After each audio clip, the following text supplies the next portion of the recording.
Hi, I'm Bob Samble, and I'm here at Restaurant Beatrice with Michelle Carpenter, the executive chef and owner in Oak Cliff, Dallas. This is one of Dallas's OpenTable iconic restaurants, and a very interesting story. Michelle has been in the food business for a while, and wherever she's been very successful. And we're here in this 100-year-old building. And how many years you've been here, Michelle? 3 years. 3 years.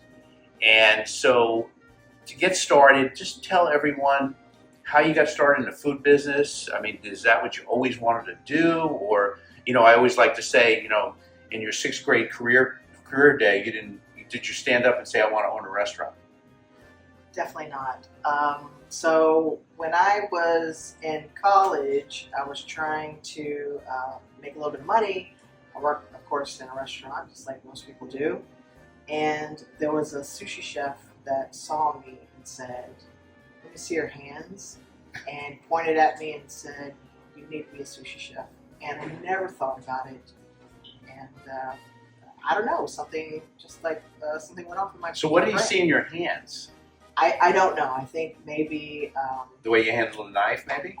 Something. It was something. I don't know what it was, but I think it was just, So where were you when this happened? What city? San Antonio. San Antonio. So sushi, San Antonio, don't exactly, when you think of San Antonio, you don't say, hey, let's go out and have some sushi. Exactly. So how did you feel about, you're going to do sushi in San Antonio? Well, I did sushi for a little while, maybe a year in San Antonio, but I wanted to get some more, I wanted to get educated properly, so I moved to San Diego and I did an apprenticeship for about 2 years in San Diego. Okay, and what type of restaurant was that? Sushi restaurant. Okay. So this company that I worked for owned 3 sushi bars, and all on one in Oceanside, one in La Jolla, and one in Del Mar, all on the ocean. Right. It was amazing. Okay, so now you went from San Antonio to San Diego, and what got you back to Dallas? I was just missing home, so I called. The first restaurant I called was Mr. Sushi and asked them if they needed a chef, and they said yes, come on down, and I just packed up and drove down. Wow. And that was in 1990. 1990.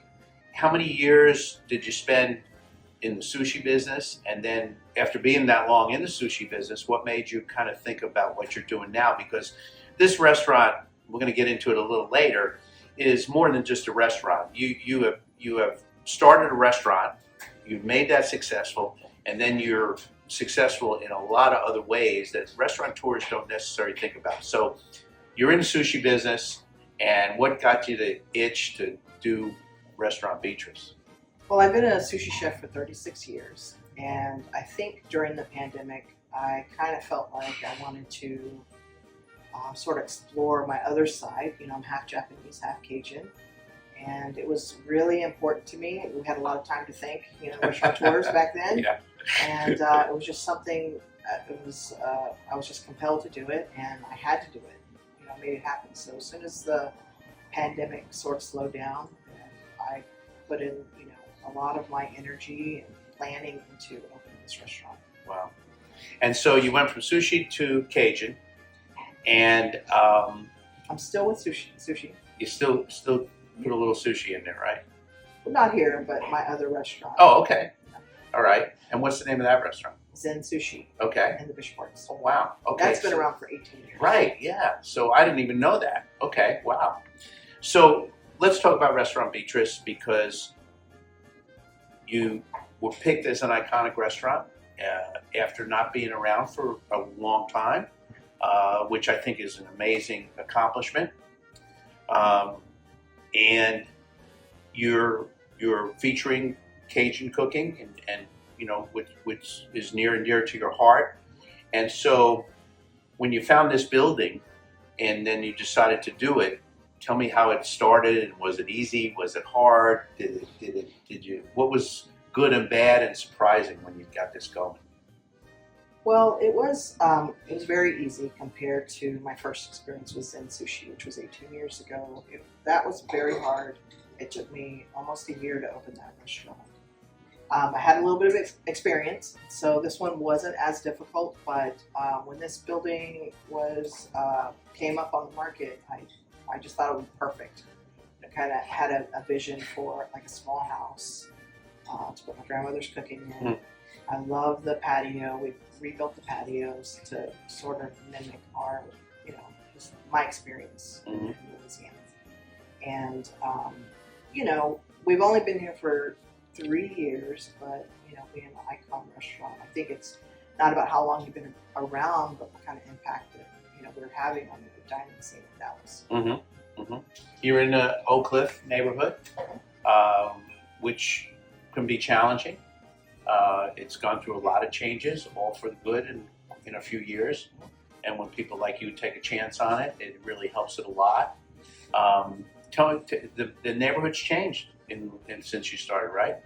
It has changed a lot in the last 20 years, and I love this neighborhood because everybody's so close.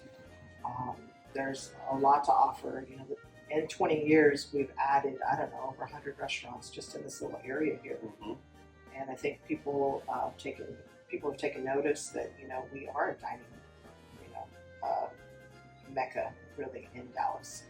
And I love, how close everyone is. I love the community here, the aspect of, how everyone's involved. We try to, do our absolute best. And yes, it's a transitioning neighborhood, but we have, wonderful, nice areas.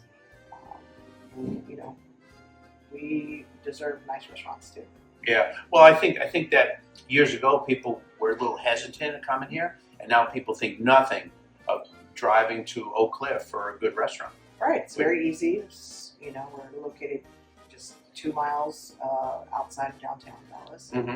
Very easy to get here, and like I said, a lot of great award-winning chefs decided to make Oak Cliff their home. Now, very successful. You made a name for yourself.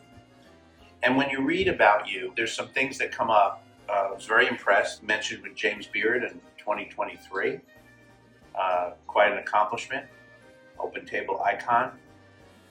But I think as important is some of the things that I think you need to explain, because a lot of people don't understand, is the B Corp certified restaurant and what that actually means. Because I know when I started my restaurant, I was so focused on succeeding, because I almost failed, and that I didn't think about things like that. So, I amazingly commend you on your thinking. So you hear the words farm to table all the time. Right. And I think that the consumer is a little bit maybe confused about it. Tell me why it's important for you at your restaurant to say you're a farm to table restaurant, and what it means to you, and what it means to you because you're helping the farm community, and what it means to you as far as you're delivering a better product at your restaurant. Well, it's all about sustainability for us. When you buy from a local farm, there's not this distribution pollution where you're, creating, pollution coming from, the North California all the way down. So, we want to buy local, and we try to buy as local as possible. Our seasons, sometimes the growing seasons are a little bit shorter for Dallas because the summers are so hot, but we're still trying to support the local farms as much as possible to make the least impact on the environment. And of course, there are a lot of areas in Dallas that are food deserts, and we want to make sure that those small neighborhood farms can exist and provide, nutrition for their communities.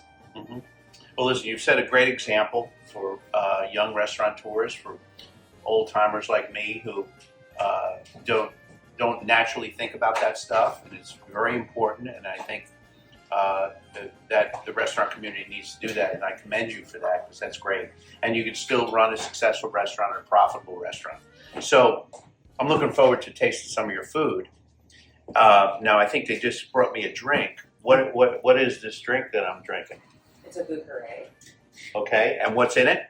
It has Benedictine, brandy, whiskey, as well as vermouth. Well, I don't usually drink at 1:15, but I'm going to make an exception today, and I want to congratulate you and say cheers. And Thank you. what a great idea! What a great accomplishment you had. And we're going to eat. What are we going to eat tonight? Today, excuse me. Well, let's let it be a surprise. Okay, good. Well, cheers. Oh, that's good. I think I need to start drinking during the day.